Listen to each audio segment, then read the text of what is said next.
Gihangyo ni Cagayan de Oro City Mayor Rolando Clarix Uy ang konseho sa syudad nga magduso og balaod nun alang sa underground utility cabling system aron hinlo ng tawon ang syudad ug seguridad sa mga motorista gikan sa spaghetti wires kun mga nagbitay nga mga kable ug linya sa kuryente sa kadalanan. Kaganihang buntag mismong si Mayor Clarix Uy ang nangulo sa gilusad nga seremonyal nga pagtanggal sa dead wires o spaghetti wires sa Vamenta Boulevard, Barangay Carmen. Kuyog ang CDO Information Communications Technology Task Force Clarix nga serbisyo sa kable. Gipasabot sa mayor nga ang nagbitay nga mga wire ug kable mao'y usa sa nakahugaw sa pananaw ug naghatag peligro sa mga motorista sa ilang pagmaneho. Nagtuo si Clarix Uy nga kung nahimo sa ubang lugar sa Pilipinas ang underground utility cabling system, dili usab imposible nga mahimo sab kini sa Cagayan de Oro City uban sa suporta sa mga telecommunication companies ug ubang ahensya sa gobyerno.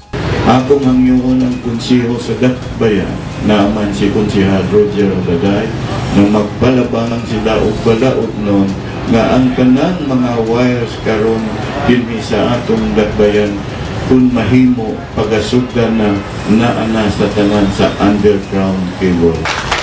Kung nahimo sa ubang Dakbayan o sa ubang nason, dilolay rason nga dili mahimo dinhi sa atong Dakbayan kung adunay tinuoray o kinatibuk ang kooperasyon sa katawan ug sa mga kumpanya nga adunay ihatag nila nga suporta sa pagpadayon nga kining maong atong operasyon karon para man sa kaayuhan sa kinatibuk ang Dakbayan.